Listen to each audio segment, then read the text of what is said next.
Bonjour à tous, bienvenue, c'est 9h50 le matin à Bretagne. Allez, en ce dernier jour de la semaine, nous recevons une auteure de best-seller. Karine Deguinst est bretonne et elle nous raconte avec beaucoup de recul et d'humour son parcours de PMA, traduisez procréation médicalement assistée, dans 2 livres, dont le dernier à paraître dans 3 semaines. Donc on prend un peu d'avance. Félicitations, c'est encore une FIV, petite chronique d'une obsédée d'obstétrique comme elle se définit elle-même. Alors donner la vie c'est formidable certes, mais quand on ne peut pas, cela devient vite une obsession. On écoutera son témoignage dans quelques instants.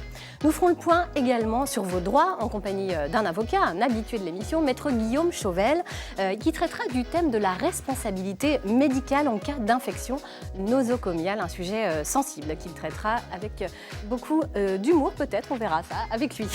Côté culture, il y aura l'agenda des coups de cœur de Sabine Marie-Murc sur les 4 départements bretons. Et puis nous retrouverons aussi Sylvie Denis à Concarneau à la découverte du musée de la pêche, un lieu de mémoire né il y a plus de 50 ans dans cette jolie ville close. Sans oublier les mots bretons de l'ami Maëlle Le Guenec. C'est maintenant l'heure de la météo avec ma chère Catherine. Bonjour Catherine. Bonjour Laurence. Vous êtes en sombre aujourd'hui, assortie au ciel? Oui, assortie à la nébulosité que vous allez pouvoir découvrir. Oh. Voilà, ça c'était la mauvaise nouvelle. Ah ben, on est entre gris clair et gris foncé. Quoi, du gris-gris, mais rassurez-vous, à l'est, c'est pire. C'est ça qui est sympa. Et la bonne nouvelle, c'est quand même que ce sera des températures de saison, voire même chaleureuses. Donc sous la pluie, il y a quand même de la chaleur. Comme sur ce plateau, Laurence. Ah oui, et du soleil sur ce plateau. On en aura plein à vous proposer ce matin. Autant de bonnes raisons de rester avec nous. Et puis vous n'oubliez pas vos questions, vos réactions sur la page Facebook de France 3 Bretagne où l'émission est diffusée en live. Allez, vous faites comme nous, vous prenez un bon petit café, votre plus beau sourire. On vous retrouve tout de suite, 9h50 le matin Bretagne. C'est parti.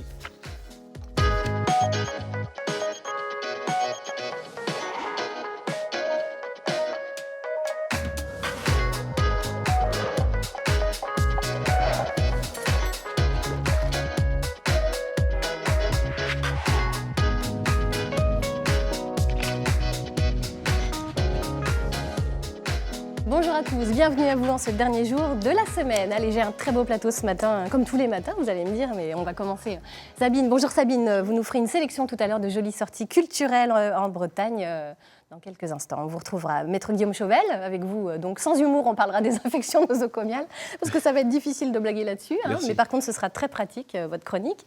Et puis Maëlle, vous nous donnerez la pêche, comme toujours, en parlant de la pêche. Alors, pas du fruit. Breton, pas du fruit, de la pêche avec une ligne et en bateau. C'est ça? Avec plaisir. Bon, bonjour Karine Deguinst. Bonjour. Vous êtes notre invitée fil rouge tout au long de cette émission. Merci beaucoup d'avoir accepté notre invitation. Vous êtes rennaise, adepte de l'humour grinçant et des films de zombies, c'est vrai ça? C'est vrai, tout à fait. J'aime beaucoup les zombies, leur tête de déterré, le fait qu'ils soient obligés de bouffer leurs copains pour étendre leur race, ça me déculpabilise par rapport à la PMA. Je me dis, il y a pire que moi pour procréer. Vous êtes comme ça, vous? Oui, un peu. D'accord, ok.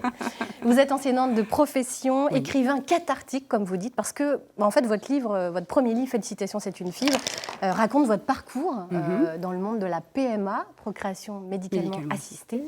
Tout à fait. Et puis vous remettez ça. Félicitations, c'est encore une FIV, donc apparaître dans 3 semaines, on prend un peu d'avance. Oui. Ce qui frappe d'abord, c'est que c'est une aventure gavée de sigles, on va dire. Je vous propose qu'on fasse un petit point d'abord pour tous nos téléspectateurs. On va essayer de décrypter tout ça un peu. Alors, FIV d'abord. FIV, fécondation in vitro. D'accord. PMA. Procréation médicalement assistée. GPA. Alors, gestation pour autrui, qui est différente de la PMA. Voilà, on fait souvent l'amalgame, malheureusement, mais c'est très différent. Est-ce qu'il y a encore d'autres sigles? Alors, TEC, par exemple. TEC. Transfert d'embryons congelés. Alors, TEC, c'est ça? Voilà. IAD, insémination avec donneur. IAC, insémination avec conjoint. Enfin, c'est, oui, en effet, un monde de sigles. C'est très compliqué. C'est très compliqué, tout à fait. Bon, on évoquera votre parcours tout au long de cette émission. Vous nous raconterez votre vécu, pas forcément simple d'ailleurs. Tout à fait, oui. Il va sûrement parler à beaucoup de femmes qui nous écoutent. Oui. Un monde obscur, pardon. Un monde obscur. On les invite d'ailleurs à apporter leurs témoignages, à poser leurs questions sur la page Facebook de France 3 Bretagne et on les relaiera bien entendu auprès de vous. Je vous propose maintenant une petite balade. On va aller du côté de Concarneau, retrouver Sylvie Denis dans cette magnifique ville close. Bonjour Sylvie. Gast, bonjour tout le monde. Nous sommes dans le Finistère, on est à Concarneau, on est en pleine Cornouaille et aujourd'hui on va s'intéresser sur cette merveilleuse ville close qui est le petit bijou de Concarneau où nous sommes et on est avec Carole Kosker Qui connaît la ville close et Concarneau sur le bout du doigt, puisqu'elle fait partie du service du patrimoine de la ville. Bonjour. Bonjour. Cette ville close, finalement, ça n'a été à une époque que la ville en elle-même. Enfin, il n'y avait rien d'autre à Concarneau. Exactement, jusqu'au 19e, Concarneau, ce n'est que la ville close, c'est-à-dire ces maisons entourées de ces murs. Aujourd'hui, on est sur la Tour Neuve. C'est une des tours qui constitue la fortification de la ville. Voilà, la ville close est fortifiée de 8 tours reliées par des murailles. Et les fouilles archéologiques ont permis d'attester les premières fortifications en pierre dès le XIIIe siècle, même si dans les archives, on a trouvé une occupation humaine à partir du XIe. Vocation défensive, évidemment. Voilà, protéger la ville, ses habitants, ses commerçants, et avec une évolution en fonction de l'amélioration des techniques de guerre aussi, donc au XVIe siècle, et ensuite au XIXe siècle, encore pendant les guerres napoléoniennes, on a modifié les murailles pour les rendre plus efficaces. Il y a eu un gros travail de fait en matière de rénovation de cette tour et de cette ville fortifiée, parce qu'évidemment, depuis le XIIIe siècle, elle a subi quelques changements. Exactement. La ville close, les fortifications sont classées au monument historique depuis 1899. Et en 2010, on a restauré la tour du gouverneur, qui se situe à l'entrée derrière par là-bas. vous. Et l'année dernière, on a fini la restauration de la tour du Mort, qui est à l'opposé, qui était une tour du XVe siècle, dont on a fini la restauration. Gouverneur, Tour Neuve, Tour du Mort. On connaît l'origine de l'appellation de ces tours? Alors, pas toujours pour la tour du gouverneur, c'est parce qu'elle abritait en fait le gouverneur de la ville qui représentait soit le duc de Bretagne, à l'époque où Concarneau appartenait au duc, soit le roi de France quand la Bretagne est passée sous l'égide du royaume de France. Alors, on est à Concarneau, qui est une ville d'art et d'histoire. C'est aussi une ville qui a une très forte identité en matière d'économie liée à la pêche. Exactement, puisque en fait Concarneau est une île. La ville close est une île reliée maintenant au continent par la ville close. Et au 19e siècle, toute la partie qui est derrière nous s'est développée grâce aux conserveries et aux friteries de poissons, puisque l'économie de Concarneau, c'était principalement la sardine. Et autour de cette pêche à la sardine s'est développée la mise en conserve, la mise en boîte. Et on a compté jusqu'à 32 usines à Concarneau. La ville close est trop étroite, du coup, le reste de Concarneau s'est développé. Voilà. Alors on va en parler tout à l'heure parce qu'on va se retrouver dans un instant et on descendra au musée de la pêche pour parler justement de cette activité économique importante qu'était la pêche. C'est pas un privilège pour nous d'être là sur la Tour Neuve, et non, c'est effectivement un privilège pour chacun d'entre nous puisque 800 mètres de chemin de ronde a été ouverte au public. Exactement, les fortifications sont accessibles hormis la nuit pour des raisons de sécurité, mais sont accessibles à tous en journée pour permettre à tout le monde de profiter de ce patrimoine et puis surtout du paysage, de la vue sur le port et de la ville. C'est quelque chose que l'on peut faire par soi-même si on a envie de découvrir seul, mais on peut aussi y venir avec un guide conférencier pour connaître un peu mieux l'origine de la ville. Exactement, alors soit effectivement en autonomie, tout seul ou en famille, et puis on a une équipe de guides conférenciers au service patrimoine qui offre les clés de lecture pour mieux comprendre tel point d'architecture, tel détail, et puis d'une manière générale, comment s'est construit Concarneau. Qui est une ville agréable à vivre. Très agréable, vous le voyez bien aujourd'hui. Franchement, ils font les choses bien, moi je peux vous dire à Concarneau. Merci encore Carole. On va aller boire un petit verre en terrasse et puis on se retrouve dans quelques instants. Comme je le disais, on va aller découvrir un peu plus en profondeur ce qu'était la pêche à travers le musée de la pêche, juste en bas des forteresses. À tout à l'heure Sylvie, merci. Vous avez le soleil, vous en tout cas, c'est une très bonne nouvelle. On va se tourner vers vous, maître Guillaume Chauvel. Vous connaissez Concarneau un petit peu ? Peu, ça fait bien longtemps que je n'y suis pas allé. Vous êtes plutôt Finistère Nord, Morbihan. Mais justement, ça me donne envie d'y aller. C'est très bien. Bon, écoutez, une idée de balade en tout cas pour les week-ends à venir. On va parler de nos droits avec vous, bien entendu. Vous nous rejoignez régulièrement sur ce plateau. Et on va parler de cette semaine de la responsabilité médicale lors d'infections nosocomiales. Un sujet sensible qui a évidemment un lien avec les hôpitaux. Karine Deguins, que vous avez beaucoup fréquenté, oui, évidemment, de par votre parcours de PMA. Tout à fait. C'est fréquent, les infections nosocomiales ? Alors c'est fréquent, et c'est plus fréquent qu'on ne le croit, puisque ça intervient dans 6 à 7% des hospitalisations. Ah quand même ? Oui. Ah, c'est pas rassurant ça ? Non, c'est pas rassurant, c'est pour ça que ça m'est difficile de faire de l'humour sur cette chronique. On a mis la pression, mais évidemment c'est un sujet un peu sensible, un peu grave. Donc oui, c'est important, c'est à peu près, c'est difficile de les quantifier, mais 750 000 infections nosocomiales par an en France.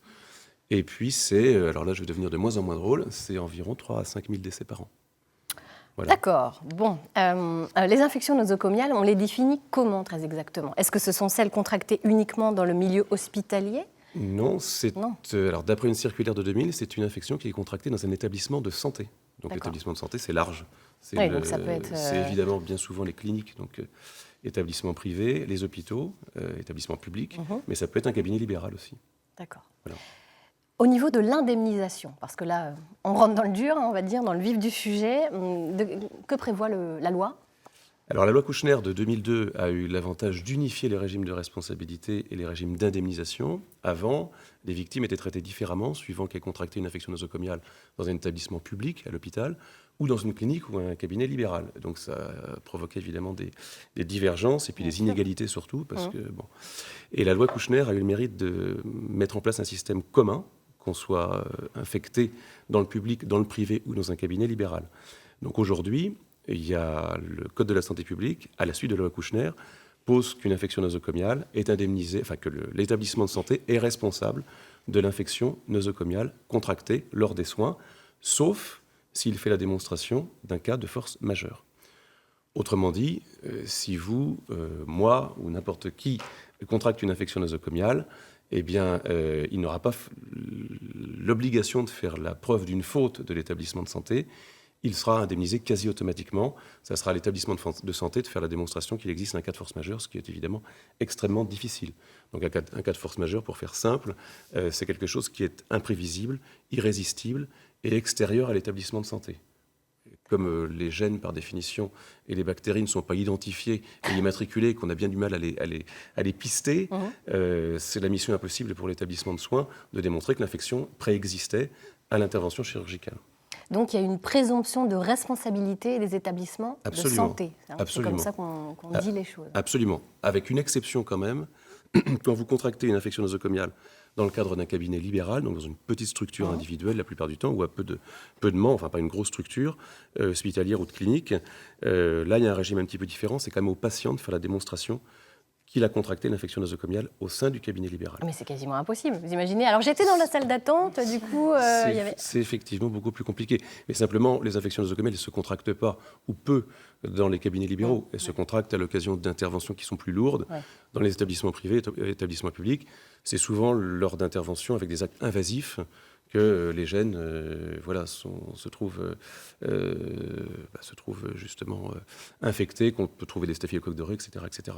Donc c'est plus dans les grosses structures avec des actes d'hospitalisation. Bien sûr. Donc en cas d'infection nosocomiale grave, entre guillemets, la prise en charge se fait par la solidarité nationale, si on comprend bien. Alors exactement. Donc, en principe, la personne responsable, c'est l'établissement de soins, donc sauf cas de force majeure, mais dans 95% des cas, c'est l'établissement de soins.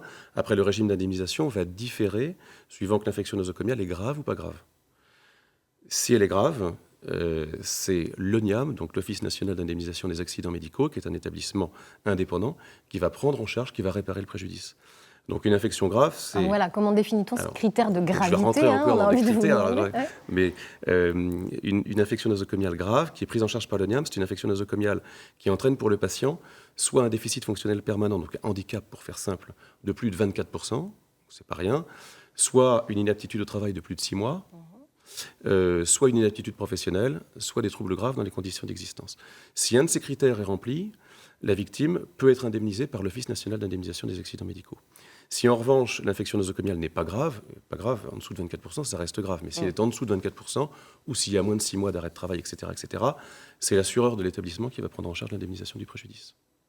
Voilà. Eh bien, écoutez, Donc on a voulu, en fait, la loi a voulu retirer aux établissements de soins l'obligation d'indemnisation des accidents médicaux, enfin des infections nosocomiales les plus graves. Merci beaucoup, Maître Chauvel. Je suis désolé de ne pas avoir été très humoristique, mais la marge de manœuvre était quand même relativement étroite. Relativement étroite. J'essaierai de faire mieux. On reconnaît. Allez, vous restez avec nous de toute façon toute l'émission, donc vous avez encore l'occasion de rigoler avec nous quand même. Je me tourne vers vous, Karine Deguinst. Votre premier livre, félicitations, c'est une FIV, a eu un grand succès. Il vient même, c'est ça, d'être réédité en néerlandais. Tout à fait. Il vient d'être traduit en néerlandais, donc pour le public belge, j'imagine, et hollandais sans doute. Donc voilà. Oui. C'est un témoignage romancé sur votre parcours de PMA, c'est ça? Enfin, romancé, Oui. mais en même temps... En même temps, bon, assez, ça collait quand même au vécu, mais oui, c'est un témoignage donc, qui va parler évidemment de fécondation in vitro, de tout ce qui englobe la fécondation in vitro, les différentes étapes qu'on peut rencontrer au cours de ce protocole, la ponction des ovocytes, le transfert des embryons, la notation des embryons, mais le gros du livre, c'est surtout de s'attacher à l'état psychologique qu'on peut traverser quand on est en plein parcours de procréation médicalement assistée. Vous parlez de marathon psychologique, parce que c'est éprouvant non seulement pour vous en tant que femme, tout à fait. mais pour le couple. Ah oui, ça impacte vraiment tous les domaines de la vie personnelle, professionnelle, la vie de couple, parce que c'est vrai qu'on va avoir une vie sexuelle de couple qui va être sur commande, des rapports sur commande, rythmés, voilà.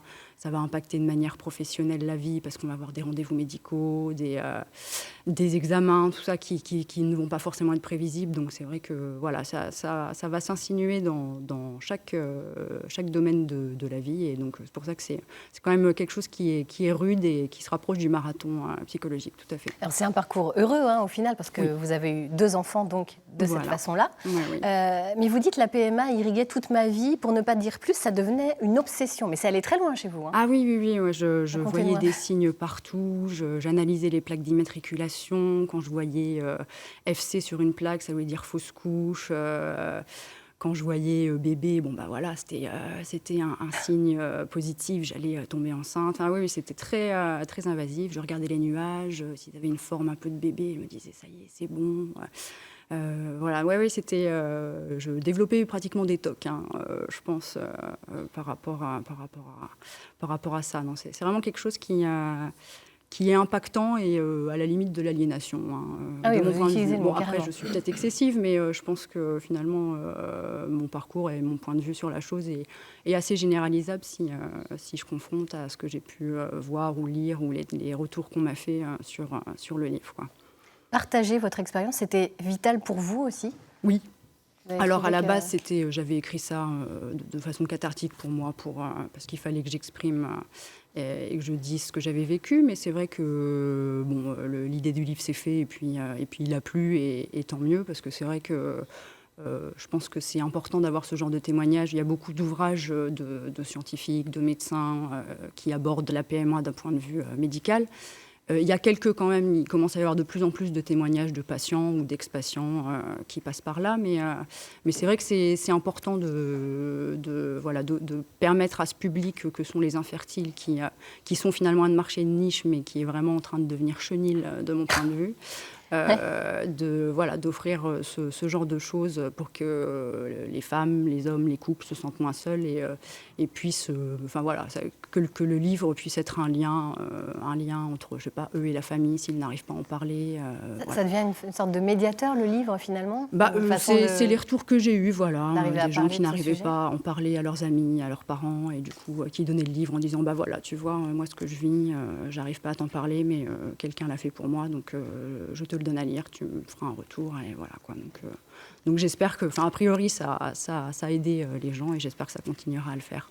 C'est de moins en moins tabou de dire qu'on a fait appel c'est quand même assez une tabou, moi je fécondation in trouve. vitro, ou pas C'est quand même assez tabou parce que ça reste quelque chose qui relève de l'intime, finalement, quand on fait appel à la PMA en tant que couple, c'est un peu la viabilité du couple finalement qui est mise à mal, puisque on se met en couple quand même majoritairement pour avoir des enfants, pas tous, mais majoritairement.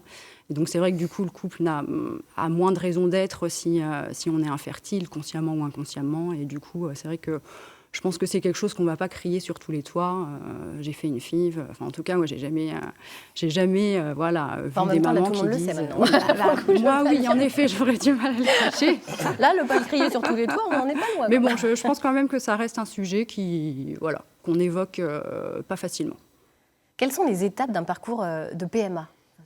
Alors déjà, on se rend compte qu'on n'arrive pas à procréer naturellement, donc on va se tourner vers... en général, les femmes se tournent d'abord vers un gynécologue de ville qui va les orienter vers un gynécologue spécialisé en infertilité. Donc il va y avoir pas mal d'examens. Alors Bizarrement, c'est plutôt la femme qui va subir d'abord les examens. Voilà, ça va être une hystérosalpingographie pour voir comment fonctionnent les trompes, des échographies pour voir comment fonctionnent les ovaires, des dosages hormonaux pour voir où en sont les hormones. Suite à cela, il va y avoir un premier diagnostic du spécialiste. L'homme, en général, en parallèle, fait aussi des examens parce que, évidemment, l'infertilité peut être commune. Il l'a beaucoup moins bien vécu que vous, c'est ce que vous racontez. Oui, alors le mien, oui, ça a été très dur. Ça a été dur à accepter parce que, ils prennent ça comme une atteinte à la virilité, ce qui n'est pas du tout le cas. Mais oui, en effet, je pense que pour les femmes, c'est dur, mais les hommes aussi ont quand même ce retrait par rapport à l'infertilité et voilà, ces interrogations. Et donc, cette façon de mal vivre les choses, oui, le mien l'a pas très, très bien vécu, en effet, quoi. Voilà. Et donc après, il y a des prélèvements d'embryons, hein, c'est ça? Alors du coup, on fait, quand on rentre en fécondation in vitro, donc avant il y a des inséminations. Si les inséminations ne marchent pas ou si on a un problème plus grave, on peut passer directement en fécondation in vitro. Donc on va avoir droit à un cocktail d'hormones digne d'un cheval de course. D'accord. Parce qu'on est vraiment, vraiment dopé. Hein. Moi, je me prenais pour Lance Armstrong. Là. Je pense que j'aurais facilement gagné le Tour de France. Donc on va être dopé pour faire grossir les follicules qui contiennent nos ovocytes. Donc on les fait grossir avec des hormones. On a d'une surveillance médicale à la fois des hormones, mais également échographique pour voir si ça grossit bien. Et quand c'est bon, le médecin décide de ponctionner les ovocytes. Donc là, on va chercher à l'intérieur de notre ventre les petits œufs qu'on met en contact avec le sperme qui a été recueilli.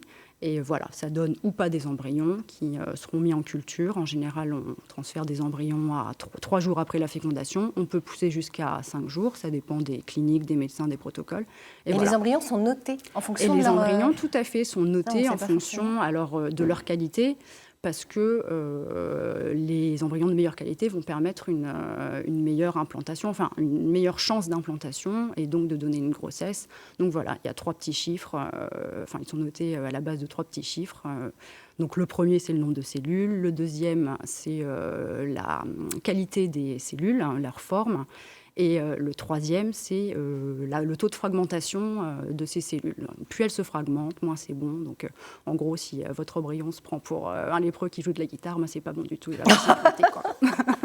Le franc-parler, l'humour de Karine Deguens qui nous raconte son parcours de PMA. Vous continuerez tout à l'heure à nous apporter votre témoignage. Vous restez avec nous. On est maintenant à la moitié de cette émission. Je vais me tourner tout de suite vers l'amie Catherine Bossard. Je vais lui demander un petit peu ce qu'elle a retenu de cette première partie d'émission, ma chère Catherine. Mais faites pas cette tête-là. Non, mais je suis encore en train de réfléchir parce que je cherche une blague sur les maladies nosocomiales. Mais c'est le défi. Oui, et je l'aurai. Et je peux peut-être même demander de l'aide à ceux qui regardent le live Facebook. On va trouver une blague sur les infections nosocomiales. On est sur un fil, bien sûr, mais si c'est collaboratif c'est jouable. Et puis qu'on joue tous ensemble, on va réussir à le faire pour que cette mission soit réalisée.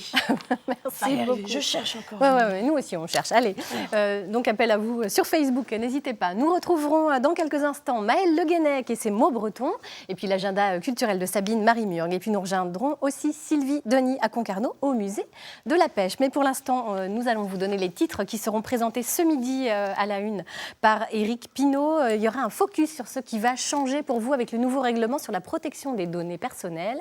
Et puis également le Congrès national du cheval territorial organisé au Haras de Hennebont, ne soupirez pas.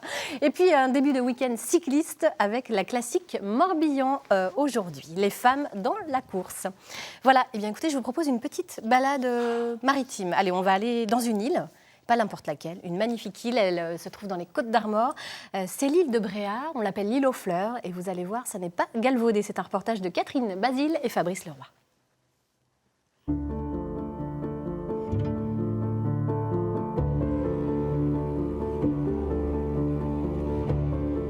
C'est un archipel de 87 îlots, une pépite de pierre sculptée par les vents et les tempêtes au nord des Côtes d'Armor.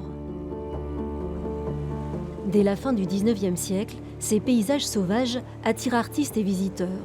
À l'abri du vacarme du monde, l'île de Bréa bâtit sa réputation de petit coin de paradis. La Paimpolaise, c'est la première vedette en bois à avoir transporté des passagers jusqu'à l'archipel. Construit en 1961, le bateau a assuré ce service jusqu'en 1974. Depuis 2 ans, Goulven Simon et son père Bruno font revivre ce patrimoine maritime de l'île. Ça rappelle un peu aussi l'histoire de l'île. C'est quand même plus d'une dizaine de vedettes en bois. Là, on a la Paimpolaise, la Fauvette et bientôt aussi le bateau de charge, la Mylène. Goulven promène à travers ce chapelet d'îlots tous ceux qui ont envie de l'aider à restaurer la Paimpolaise. Huile de coude contre découverte. Il y a tellement de beaux paysages, même quand la mer elle est mauvaise, il y a toujours quelque chose qui fait qu'on ne s'en lasse pas, quoi. Je ne sais même pas comment le décrire parce que c'est une carte postale qui change au quotidien et c'est ça qui me fait que je reste un peu sur cette île-là.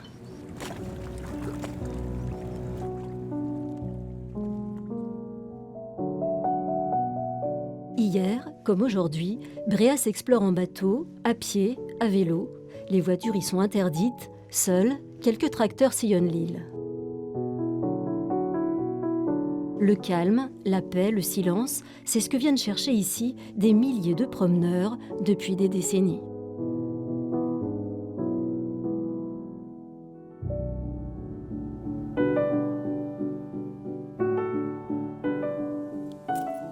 Laurence et Charles Blasco sont tombés sous le charme il y a 25 ans. Ils ne voulaient plus vivre dans une grande ville. Lui travaillait dans l'informatique, elle était comptable. Tous les deux ont fait de l'île aux fleurs leur terrain de jeu botanique. Ils cultivent des centaines de variétés exotiques, une palette de couleurs en harmonie avec ces lumières de Bréa qu'ils aiment tant. Le ciel est vraiment changeant tout le temps, on a plusieurs temps dans la même journée, les intensités lumineuses, c'est vraiment quelque chose de très très fort. Les rochers, les contrastes, la mer à marée basse, c'est vraiment un spectacle assez lunaire. Enfin, ces couleurs de Bretagne qui sont si fortes sont vraiment très ressenties ici à Bréa.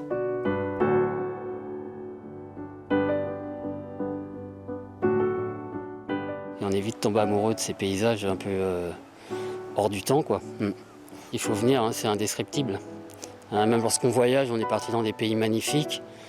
Quand on revient à Bréa, on se dit que c'est quand même le plus bel endroit du monde, quoi. Et il n'est pas le seul à le dire. Bréa est un lieu magique de la Bretagne Nord, impossible à oublier. L'été, sa renommée pourrait même presque porter ombrage à sa beauté légendaire. Magnifiques images, magnifique promenade, idée de sortie encore une fois. Vous voyez, ça changerait un peu de la baie de Morlaix. Merci de me solliciter, enfin de me donner des idées de sortie pour le week-end. Ben voilà. Malheureusement, il ne va pas faire beau, donc il fera peut-être beau à Concarneau. Même sur quand l'île de il ne fait Bréa, pas en beau, revanche. on peut quand même y aller. C'est Bien toujours sûr. beau de toute façon, c'est bien. Il fait beau plusieurs fois par jour en Bretagne, métro Bien Sauvel. sûr. Le témoignage de Karine Deguin suscite beaucoup de réactions, y compris sur notre plateau. On avait envie de vous demander quelques chiffres, Karine, parce que c'est assez édifiant finalement. Oui. Combien d'enfants par classe aujourd'hui seraient issus d'une PMA ? Alors, d'après le collectif BAMP, donc c'est Blog Assistance Médicale à Procréation, qui donne des petites plaquettes chiffrées, il y a 1 ou 2 enfants par classe qui seraient issus d'une PMA. 60 naissances par jour issues de la PMA, un couple sur 6 qui est amené à consulter un spécialiste en infertilité. Donc voilà, c'est quand même des chiffres conséquents qui sont en constante augmentation, même si ce n'est pas flagrant. Enfin, voilà, on est confronté. Ça pose la question de l'environnement également ? Oui, ça, oui, tout à fait. Ça ne va pas s'arranger, entre guillemets, les perturbateurs endocriniens. Voilà, tout à fait, les perturbateurs endocriniens, l'âge des femmes, la pollution, l'âge des femmes, tout à fait. Avoir un enfant, plus on avance en âge, évidemment, moins c'est tout à fait. évident. D'où la question de la congélation éventuellement des ovocytes. Alors ça, vous l'abordez également ? Oui, ça fait partie d'un des thèmes sociétaux liés à la PMA que je développe un peu dans le livre, pas énormément, mais oui, parce que c'est vrai que c'est possible dans plein d'autres pays, pas en France, à part, il me semble, si on a une maladie grave, où là, du coup, il faut congeler les ovocytes pour espérer une chance de grossesse. Mais c'est vrai qu'en France, les femmes n'ont pas la possibilité de congeler leurs ovocytes pour plus tard, si elles en ont envie, profiter de ces ovocytes et éventuellement avoir une grossesse, parce que c'est pas une promesse de grossesse, c'est voilà, c'est un espoir éventuel de grossesse. Donc bon, personnellement, je trouve ça un peu dommage, mais ce n'est que mon avis. Alors ça suscite aussi des réactions sur plateau, hein. Je sais que Maëlle ou Guillaume, Sabine, vous aviez des questions à poser également à Karine? Je me lance. Allez, lancez-vous. Vous parlez tout à l'heure voilà, de plusieurs embryons et d'une sélection en fonction de leur capacité, mais combien ils en implantent finalement? Alors ça dépend des cas. En général, on en implante 1 ou 2. Si vraiment la femme, elle en a sa dernière tentative, que les embryons sont de médiocre qualité, là, les spécialistes vont souvent en implanter plus de 2. Donc voilà, moi dans mon cas, on en a implanté 2 à chaque fois. Il n'y en a qu'un qui a pris, sauf pour la dernière grossesse, les 2 avaient pris, mais bon, il y a eu une fausse couche, donc j'ai perdu un embryon, j'en ai gardé un autre. Mais voilà, en général, c'est 1 ou 2 embryons qu'on implante, selon les centres, selon la politique des centres, qui est différente dans toute la France, quoi. D'accord. Guillaume, vous aviez une question également? Oui, moi je m'interrogeais sur la durée d'une PMA. Alors, la durée d'une PMA, donc le protocole FIV en lui-même va durer selon, parce qu'il y a des protocoles courts, des protocoles longs, donc ça va durer entre 1 mois et 1 mois et demi. Mais par contre, avant tout ça, il y aura toute la démarche des examens, de cibler le problème, d'éventuellement faire d'autres choses que la fécondation in vitro. Donc ça va être des traitements hormonaux à base de clomide, qui est un inducteur d'ovulation. Ça va également être des inséminations. Donc ça peut durer très longtemps. Alors dans mon cas, à partir du moment où je suis entrée en PMA, on a mis 3 ans à avoir le premier, 3 ans à avoir le deuxième, mais ceci dit, ça ne fait pas partie des parcours les plus longs, Il y en a qui passent 10 ans en PMA et qui finalement ressortent sans enfant, parce que la PMA, c'est une belle carotte, mais on ne l'attrape pas forcément malheureusement, et il y a des parcours qui se terminent sans grossesse, évidemment. La deuxième fois, est-ce que ça a été plus difficile que la première? Moi, j'ai trouvé ça psychologiquement plus difficile, parce qu'il y a eu des fausses couches suite à des transferts d'embryons congelés. Et donc, du coup, j'ai trouvé ça plus difficile parce que on attrape le Graal. Ça y est, on est enceinte grâce à la fécondation in vitro, mais on n'est pas sûr de le garder. Enfin, on a l'impression que rien n'est jamais acquis. Que voilà, on a toujours un coup près au-dessus de la tête on n'est jamais sereine, quoi. Les grossesses PMA, je trouve que c'est des grossesses stressées, stressantes. Enfin, pour ma part, mais d'après les témoignages, j'ai l'impression que c'est un petit peu le cas de beaucoup de monde. Donc voilà, psychologiquement, j'ai trouvé ça plus dur pour le deuxième, plus aliénant, plus impactant. Ouais. Et du coup, vous avez sorti un deuxième livre pour évacuer la pression. Parce que j'ai besoin d'évacuer, donc voilà. Donc c'est à paraître dans 3 semaines. Félicitations, c'est encore une FIV. Voilà. C'est déjà disponible en version numérique. Et c'est déjà disponible en version numérique. Là, on vous retrouve d'ailleurs sur votre page Facebook. Oui. Félicitations, c'est encore une FIV. Voilà. Et c'est encore une FIV. Voilà, aussi. C'est ça. 2 pages Facebook, rien que pour vous. C'est ça. Mais écoutez, merci pour votre témoignage. Je vous propose qu'on retrouve tout de suite Sylvie Denis à Concarneau au musée de la pêche. Retour à Concarneau et je vous embarque pour une visite du musée de la pêche. Si vous venez découvrir la ville close, venez y faire un tour. C'est un musée qui a été créé en 1961 par un peintre. Il s'appelait Charles Viot, c'était un peintre concarnois. Et on peut se demander pourquoi un peintre, a priori, décide de créer un musée de la pêche. Rachel, vous êtes responsable des collections. Vous avez peut-être un début de réponse. Alors Charles Viot, en effet, était déjà familier du milieu maritime puisque il fréquentait déjà un cercle historique maritime à Nantes, donc le cercle Jean de Crabosse, ainsi que le musée des Salorges consacré à l'histoire maritime de Nantes. Et c'est comme ça en fait qu'il a eu envie de faire un petit peu la même chose à Concarneau. Et dès lors, en fait, il va s'entourer de personnalités locales, férues d'histoire maritime, de façon à monter le musée de la pêche, qui à l'époque est précurseur en la matière. Oui, c'est le premier musée exclusivement consacré à la pêche en France. Tout à fait. Et c'est la première fois, en tout cas en Bretagne, qu'on a une véritable prise de conscience patrimoniale dans le domaine maritime. Bon, en même temps, ça semblait un peu cohérent, parce que tout de même, on est en Bretagne, on connaît l'importance de l'activité économique liée à la pêche, a fortiori dans les années 60. Oui, tout à fait. L'objectif était vraiment de créer un musée universaliste qui traite de l'activité halieutique à l'échelle mondiale. À Concarneau, on a quand même un focus très important ici au musée sur les pêches qui ont fait la renommée de la ville, à savoir la sardine et le thon. Puisque dès 1851, la première conserverie va s'implanter à Concarneau et 50 ans après, on va en avoir déjà une trentaine. Donc c'est vraiment une activité économique très forte. qui va offrir un débouché en fait au poisson et à la sardine qui va être mise en conserve à Concarneau. Donc pêche à la sardine qui est une pêche qui a assez peu évolué au cours des années. Une pêche au filet droit et ensuite à la bolinge, filet tournant. Alors filet droit, c'est-à-dire que en fait, le filet se positionne vraiment à la verticale dans l'eau. Le filet se positionne à la verticale et le poisson qui va être appâté par de la roque, donc c'est des œufs de poisson séchés, va venir en fait se prendre dans les mailles du filet par les ouïes tout simplement. Et les lièges en fait qui remontent, voilà. Avec le poids du poisson, on sait que le filet est rempli. Alors, il y en a une illustration d'ailleurs juste ici, donc libre à vous ensuite de venir voir par vous-même cette technique particulière. L'autre technique, c'est une technique en fait qui va arriver un petit peu plus tard, où on va avoir un filet tournant, c'est-à-dire un filet qui va vraiment venir se refermer en forme de poche autour du poisson. Ça, c'est pour la pêche à la sardine. Ça, c'est pour la pêche à la sardine. Alors, la pêche à la sardine est une pêche assez complexe, puisqu'à partir de 1902, on va avoir des crises sardinières qui vont causer certaines difficultés économiques dans la ville. Et c'est comme ça, en fait, qu'on va se dire il faut qu'on aille chercher un autre poisson. Et c'est comme ça qu'on commence à pêcher le thon à partir de 1906, où le premier thonier d'Indé, l'Audacieux, va être construit à Concarneau. Et on va commencer à aller pêcher le thon germont à la ligne traînante. Et progressivement, voilà, les techniques vont également évoluer pour plus de rentabilité économique. Évidemment, il faut suivre l'activité liée à l'économie.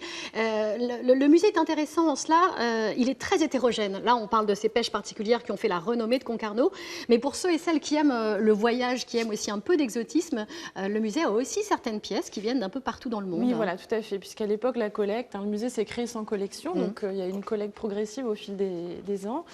Le musée traite aussi de pêches un petit peu plus lointaines, comme la Norvège, le Portugal. Mais on ne va pas en dire plus, on va laisser chacun venir voilà, découvrir. Tout à fait, parce que si on raconte tout, après, il n'y a aucune raison de venir pousser la porte de ce musée de la pêche. Merci à vous, Rachel. Merci. Voilà, prochaine idée de balade pour vous, Laurence, le musée de la pêche à Concarneau, puis avant la forteresse, bien sûr. Bien sûr, Sylvie. Merci beaucoup pour cette belle idée de sortie. J'en profite d'ailleurs pour faire un coucou également à Chantal de Saint-Pierre-et-Miquelon. Alors, un endroit, évidemment, où on connaît plus que nous encore la pêche. C'est la vie. Ouais, Saint-Pierre-et-Miquelon, c'est la pêche. Ouais. Alors justement, avec vous, Maëlle, on va parler de la pêche en breton. Dites-nous tout. On va commencer par l'objet même de la pêche, qui est le poisson. L'objet de toutes les convoitises. Le poisson, en breton, comment se ça dit pesque. Pesque. P-E-S-K. Voilà, simple, pesque. Le pluriel, c'est pesquette. Pesquette. Pesquette. Alors, pêcher, du coup, on va retrouver le mot poisson, pesque dedans, ça va être pesquetta. Pesquetta. Alors, c'est intéressant parce que les verbes qui consistent à attraper des choses finissent toujours par TA, comme ça. Ah oui. Alors, dans un autre registre qui n'a rien à voir, draguer les filles se dit meheta. Mehet qui veut dire, ou potreta pour les garçons. D'accord. Mehet ou pot, fille ou garçon, et ta à la fin, puisque sinon les infinitifs des verbes en général c'est avec un n tilde à la fin, c'est en ou i, donc c'est marrant. Quand il s'agit d'attraper quelque chose, quoi que ce soit, on change un petit peu la façon d'écrire. Alors le pêcheur, on va encore retrouver cette racine, pesque, pesqueta, donc le verbe, et celui qui va attraper, pesqueter. Pesqueter, d'accord, on le voit s'afficher d'ailleurs. C'est celui qui attrape les poissons. Alors pour faire tout ça, il faut évidemment un bateau, qu'on dit en breton bague. Alors ce qui est drôle, c'est qu'en breton, bague, c'est féminin. Ah bon, donc c'est une bateau. Donc c'est une bateau, vague, on le reconnaît puisqu'il y a une mutation sur ça, donc ça fait vague pour un bateau. Donc si on veut attraper un bateau, c'est bacta. Alors non. Baguetta, mais on n'attrape pas souvent des bateaux. Non, c'est vrai, on les attrape pas. Cranquetta pour attraper des crabes, crank le crabe, cranquetta, attraper des crabes. Alors le bateau va évidemment sur la mer, qui se dit en breton maure. Maure, c'est la façon de dire mer qu'on retrouve absolument dans quasiment toutes les langues celtiques d'ailleurs. Maure, armour, là pour le coup, mer, c'est masculin. D'accord. Alors, le filet. Le filet à rouette. Rouette. Rouette, c'est filet pour tous les types de filets, un peu comme en français. Il y a aussi les casiers, alors là, il faut faire un peu la différence. Il y a deux façons en breton, de le dire. on va dire panner, mais plutôt pour les nasses. Et cavel, vraiment pour les paniers fermés, type casier à crabe, casier à crevettes. Et relever des casiers, on va retrouver encore cette structure, c'est kevella, avec un A au bout. Kevella, pour cavel, kevella. Et la canne à pêche. Ah, la canne à pêche. Gualen besquetta. Pesquetta. qui est donc Goualen qui est féminin, qui va du coup me faire muter l'adjectif après. Je vous amuse avec la ouais. Goualen J'adore. Besqueta. Donc on retrouve pesqueta, Goualen qui est la canne. Le fameux Donc tas. Goualen Besqueta, canne à pêche. Vous verrez qu'il n'y a pas de préposition. D'accord. Allez, des expressions. Des petites On expressions. est super fan des expressions de Maël. Alors, attention. Pesquet. Donc ar pesquet, ça vous avez compris. Ar pesquet ayada heul au boîte. Alors, traduction. Les poissons. Karine se lance, non Non, je me permettrai pas. C'est pas forcément très simple. Alors, pesquet ayada heul au boîte, ça veut dire que les poissons suivent leur nourriture, c'est-à-dire que l'on va là où il y a à manger et qu'on se déplace parfois dans la vie. D'armor enem den ar pesquet, c'est un peu la même chose. À la mer se retirent les poissons, c'est-à-dire là où il y a de l'abondance. Et il y a une autre un petit peu pareil. L'hermément armor, aimant ar pesquet, où est la mer sont les poissons. D'accord. Je vous voulais une petite dernière. Allez, une petite dernière. Alors ouais. sur la nage, parce qu'évidemment on peut aussi pêcher en nageant. Enez avoir neuia lever leur riplom et l'hermaquez et chom. C'est juste parce qu'elle était drôle, c'est là que je l'ai mise. Il sait nager comme chien de plomb, où il tombe, il reste. Sympa ça. À méditer, hein. Là, on est dans la... Enez avoir neuia lever leur riplom et l'hermaquez et chom. Infection nosocomiale, ça se dit comment en breton on va y arriver. Nosocomiale, on a de la c'est toujours pareil. Est-ce que attraper une infection nosocomiale Est-ce qu'on peut Cliché du staphylocoque une maladie, c'est clinvet, clinvet. Je pense qu'on utilisera plutôt une forme un peu plus simple qui dira clinvet joue à peine en hôpital, des maladies que l'on attrape à l'hôpital, pour être sûr d'être compris au moment où on utilisera cette locution. Parce que tous les mots existent évidemment, Bien quelle sûr. que soit leur difficulté, on peut parler de tout en breton. L'intégralité du vocabulaire, même scientifique et très précis, existe. Le problème, c'est d'être compris. C'est-à-dire, si on parle entre scientifiques et spécialistes, évidemment, on va utiliser des mots précis, mais si on parle à tout le monde, ce que l'on fait ce matin, il faut parfois faire un choix un peu plus subtil dans les mots. Merci beaucoup Avec Maël plaisir. de nous avoir donné la pêche. Ce matin, comme toujours. Une autre qui nous donne la pêche chaque vendredi, c'est Sabine Marimurg. Sabine, vous avez fait une jolie sélection Oui. pour nous de sorties Mais à oui. venir. Une sélection, c'est pas toujours facile parce qu'il se passe Ah non, toujours c'est pas facile. tellement de choses en Bretagne. Alors, on va commencer par de l'opéra Norma de Bellini à Rennes. C'est un opéra en 2 actes de Vincenzo Bellini sur un livret de Felice Romani, d'après la tragédie d'Alexandre Soumet, voyez, de 1831. Il est mis en scène par Nicolas Berloffa, metteur en scène aussi de ce fameux Carmen que vous connaissez, voilà, qu'on a pu voir sur écran géant il y a 1 an exactement, et avec l'orchestre symphonique de Bretagne. C'est magnifique, hein. Toujours, Ouais. toujours de très belles interprétations. Très beau, mais oui. Alors vous savez, vous voulez savoir l'histoire. C'est pas Bah très oui. drôle justement. Il y a une histoire justement d'infanticide. C'est Norma. Ah bah, c'est pas donc- drôle ça. Non, pas du tout. Et c'est l'histoire d'une druidesse gauloise qui va se venger de l'infidélité de son amant secret Polion, chef des soldats romains, qui lui a donné 2 enfants. Et alors la passion, la folie de vengeance, jusqu'à vouloir sacrifier leurs enfants, font d'elle un monstre. Mais elle est d'abord une femme déchirée, une lionne blessée. Donc la difficulté de ce rôle-là, justement, c'est un des rôles les plus difficiles d'ailleurs de l'opéra, c'est de faire ressortir les sentiments en plus de l'épreuve vocale. Et c'est donc Daniela Schilacci, nouvelle venue à Rennes, mais familière de ce rôle, qui va donc interpréter Norma à Rennes. Et je vous propose de voir un petit extrait de ce spectacle qui se déroulait au théâtre Galène.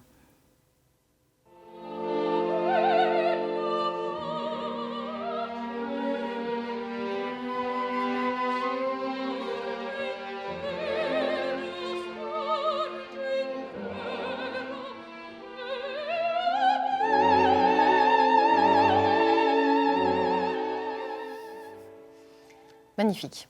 C'est superbe. C'est superbe. On connaît tous cet air, c'est Maria Callas aussi. Bien sûr. Oui, oui, oui. Alors, vous avez une autre suggestion, Sabine, cette fois-ci dans le Morbihan, mais alors dans un tout autre registre. Il paraît que ça va groover demain à Saint-Turchot. Voilà, alors là, complètement changement de répertoire. Et c'est donc les 20 ans du Strapontin, la scène des arts de la parole. Et il convie les DJs Copiton et compagnie pour donc faire le bal. Et je vous propose de voir un petit avant-goût de ce bal qui est assez déjanté à partir des tubes des années 50.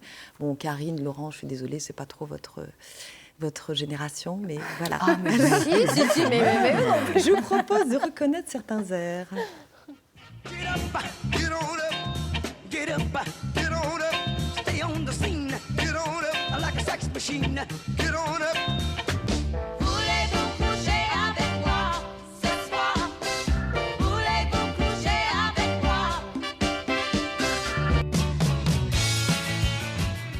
Pistachio, évidemment, incontournable. Et le précédent, c'était quoi? Lady Marmalade. Bravo, bravo. Ben, écoutez, on est incollables. Hein. Absolument. Alors rendez-vous donc demain soir sur Dance Floor, ambiance garantie jusqu'au bout de la nuit à Pont-Scorff, au manoir Ceinture-Chaude. C'est très beau, c'est devant la vallée de Pont-Scorff. C'est très très beau. Allez, maintenant, toujours dans le Morbihan. Vous êtes gourmand, vous, 2 idées dans le Morbihan. Voilà, mais, exactement. C'est aussi à Pont-Scorff. Par D'accord. contre, il s'agit d'une exposition à l'Atelier des Siennes, Galerie municipale d'art contemporain, et c'est Tanière de Lionel Sabaté. Alors, c'est un artiste qui rayonne au niveau national et international, donc on a la chance de l'avoir en Bretagne. Il présente des créatures fantastiques, des monstres marins, des sculptures à échelle humaine, des animaux écorchés composés de fils d'acier, de ciment ou même de peau morte. C'est sympa. Oui. Des loups sculptés dans la poussière qu'il ramassait dans le métro. D'accord. Autant de salissures de notre quotidien que l'artiste utilise pour donner vie à un bestiaire. Son grand-père, d'ailleurs, était taxidermiste. Écoutez, c'est bonne ambiance, c'est convivial.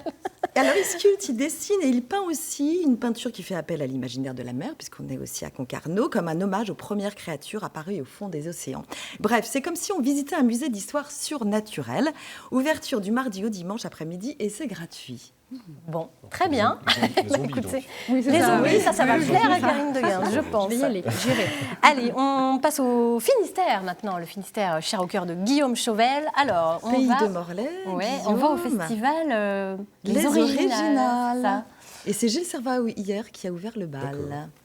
Et en fait, c'est une réunion de jeunes talents, d'amateurs qui viennent défendre, et de professionnels évidemment, qui viennent défendre la chanson française dans toute sa diversité.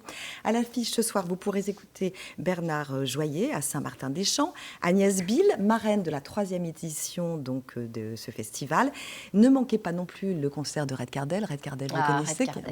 Qui était en notre compagnie il y a une semaine, tout juste, à Saint-Brieuc, un groupe formidable. Avec beaucoup de Moi, je vous propose de voir talent. un petit extrait. Ah bah oui, volontiers. On peut regarder de leur dernier album. Je n'ai pas eu vent de tes larmes, se jetant sur tes joues, maculé du noir de tes cils. Oh mandolino, je vais chercher la sérénade de ces oiseaux de nuit qui s'écalent en rap du quai des épices. Oh mandolino.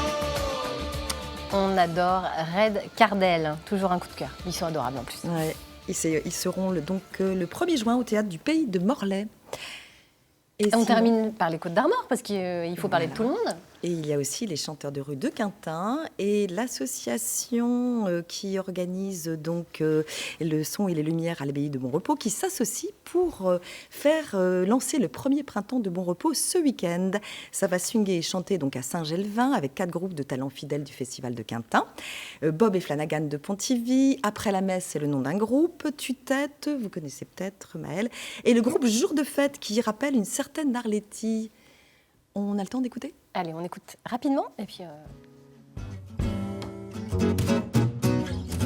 Maman, maman, en faisant cette chanson. Par terre on se dispute, mais au lit on s'explique.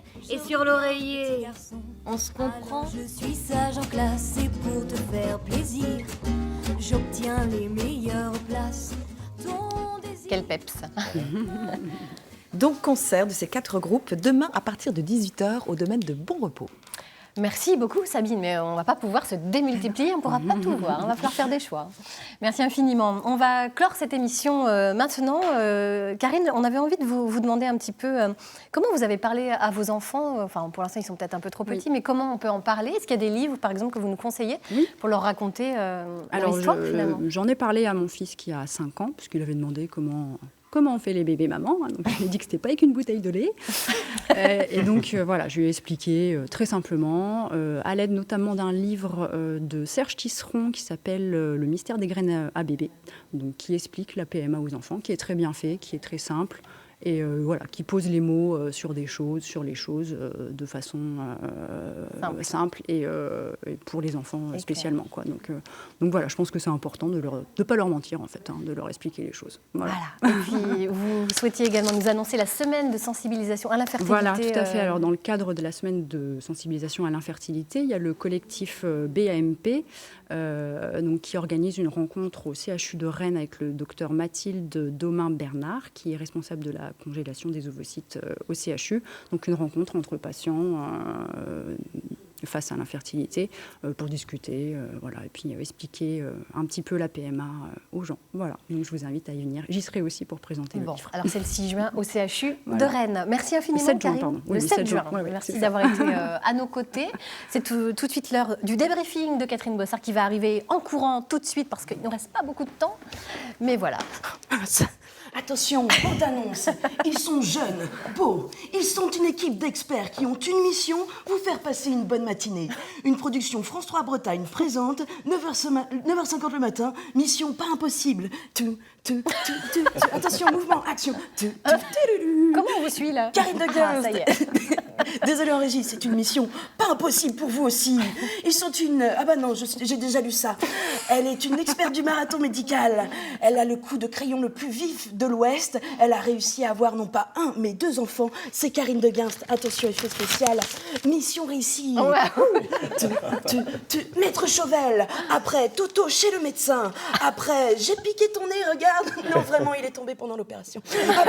Maître Chauvel réussit à vous faire rire sur les maladies nosocomiales. Mission réussie. En régie, ils doivent paniquer, c'est terrible. Et enfin, Sabine Marie-Murgue, elle fait groover toute la Bretagne. Regardez, venez, on va sortir voir des histoires d'infanticide et des animaux morts. Mais je cours. Elle réussit à faire parler breton à toute une région. Comment on dit canapèche chez vous? Gwalen Besketa. Ok, bravo, mission réussie. Et enfin, elle est aussi un peu légitime que la force majeure, Laurence Postic. Et moi, je vais nettoyer. Merci, ma chère Catherine. Voilà, c'est la fin de cette émission. Passez un excellent week-end. Lundi, ce sera une émission spéciale autour de l'apprentissage. Nous recevrons Christian Niel, gérant de la société Castel-Menuiserie à Châteaugiron, en Ille-et-Vilaine. Il sera accompagné de 2 apprentis. Voilà, ce sera une belle émission. Rendez-vous donc à 9h50 lundi matin. Beau week-end sous le soleil breton.